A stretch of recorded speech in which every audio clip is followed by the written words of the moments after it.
On May 10, 1940, the German Wehrmacht launched their long-anticipated offensive against France, Belgium, Luxembourg, and the Netherlands. On May 13th, the Germans achieved a decisive breakthrough at Sedan in northeastern France. This allowed the Wehrmacht to bypass the Maginot Line entirely. The French defenders at Sedan were quickly overwhelmed, and German panzer divisions crossed the Meuse and spread out into the open French countryside.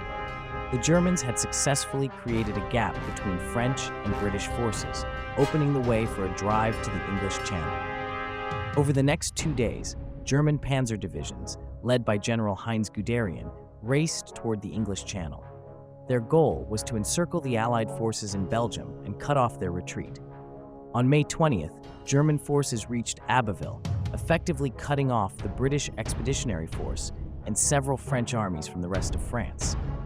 The Allies were now trapped in a pocket along the northern coast. The port city of Dunkirk, near the Belgian border, became the focus of both German and Allied forces. The Germans sought to capture the city and eliminate the trapped Allied armies, while the British and French scrambled to organize a defense and plan for evacuation.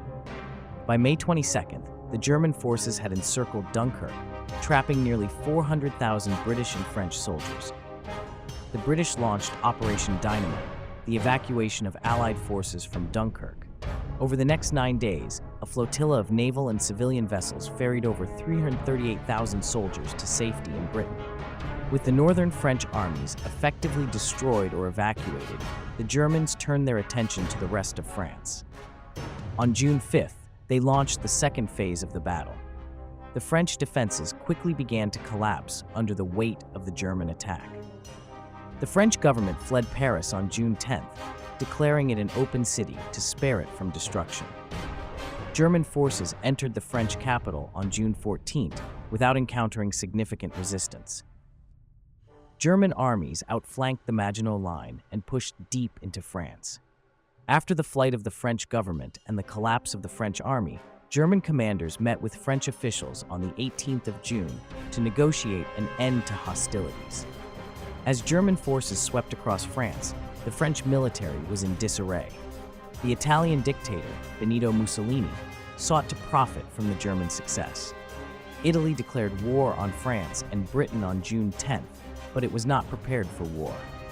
Italian forces attacked across the Alps, but made little impact during the last 2 weeks of fighting in the Italian invasion of France. By mid-June, Marshal Philippe Pétain, who had taken over as prime minister, sought an armistice with Germany. On June 22nd, France officially signed an armistice with Germany. The armistice came into effect on June 25th, dividing France into a German-occupied zone in the north and a nominally independent zone in the south, governed by the Vichy regime under Pétain.